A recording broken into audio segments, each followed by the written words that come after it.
Revenue recognition is one of the most important and complex areas of IFRS accounting standards because it directly affects an entity's reported profitability, financial position, and performance evaluation. The DIP-IFR syllabus emphasizes the principles established under IFRS 15 revenue from contracts with customers, which introduced a comprehensive framework for recognizing revenue consistently across industries and transactions. The standard is based on a 5-step model designed to ensure that revenue reflects the transfer of promised goods or services to customers in an amount that represents the consideration expected in exchange. This approach improves comparability and transparency while reducing inconsistencies in previous accounting practices. Candidates are expected to understand both the conceptual framework and practical application of revenue recognition principles in various business scenarios.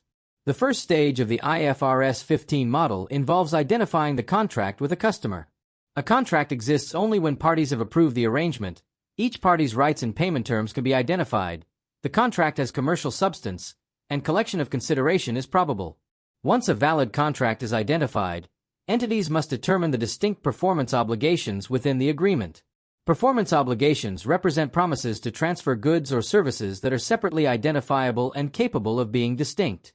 Proper identification is critical because revenue recognition depends on when each obligation is satisfied. Complex contracts often contain multiple obligations, requiring accountants to analyze contractual terms carefully.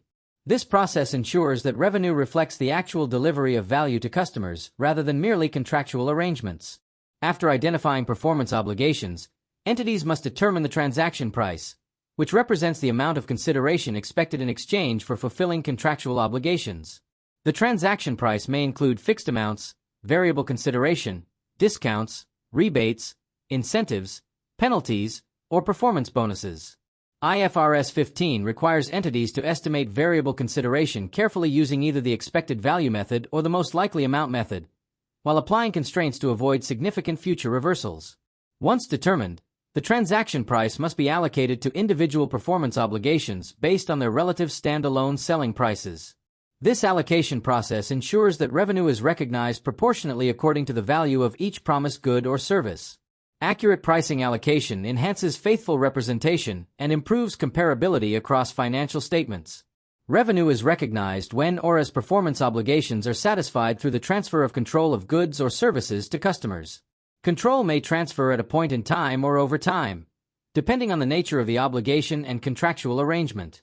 For obligations satisfied over time, entities must measure progress toward completion using appropriate methods such as output methods or input methods. Output methods focus on direct measurement of value transferred, while input methods measure resources consumed or efforts expended relative to total expected inputs. Selecting an appropriate method requires professional judgment and must faithfully represent the transfer of control to the customer.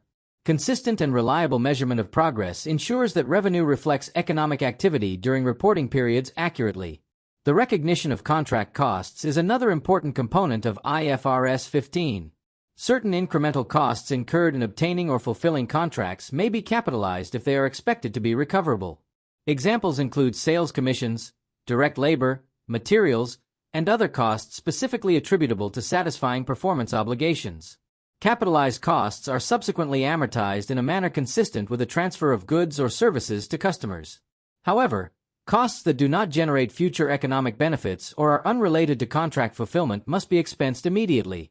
This distinction prevents inappropriate capitalization while ensuring that financial statements properly reflect the economic substance of contractual activities. Proper accounting for contract costs contributes to improved matching between revenue recognition and related expenses. IFRS 15 also provides detailed guidance for specialized transactions that present unique accounting challenges. In principal versus agent arrangements, entities must determine whether they control goods or services before transfer to customers. Principals recognize gross revenue, while agents recognize only commission or net amounts earned. Repurchase agreements require careful assessment of whether control genuinely transfers to customers or remains with the seller. Bill and hold arrangements permit revenue recognition before physical delivery only when strict conditions are satisfied, including customer-requested delays and product readiness for delivery. Consignment arrangements require evaluation of control transfer because goods often remain under supplier ownership until sold by intermediaries. These specialized transactions require careful interpretation and application of IFRS principles to ensure accurate reporting. Revenue contracts frequently involve variable consideration and significant financing components that complicate measurement and recognition. Variable consideration may arise from discounts, rebates, refunds, bonuses, or penalties linked to future outcomes. IFRS 15 requires entities to estimate these amounts carefully and recognize revenue only to the extent that significant reversals are unlikely. Additionally, when contracts contain significant financing components, entities must adjust the transaction price to reflect the time value of money. This adjustment separates financing income or expense from revenue generated by goods or services. Such treatment ensures that financial statements accurately reflect both operational performance and financing effects. These requirements improve transparency by distinguishing revenue-generating activities from financing arrangements embedded within contracts. Overall, revenue recognition under IFRS 15 represents a comprehensive and principles-based framework that enhances consistency, transparency, and comparability in financial reporting. The DIP-IFR syllabus requires candidates to understand not only the technical mechanics of the 5-step model, but also the professional judgment necessary to apply the standard effectively in complex commercial environments. Revenue recognition influences profitability analysis, investor confidence, taxation, and business valuation, making it one of the most significant areas of financial reporting. Through the study of contracts, performance obligations, specialized transactions, variable consideration, and contract costs, candidates develop the expertise needed to prepare accurate financial statement extracts and apply IFRS accounting standards confidently in professional accounting practice.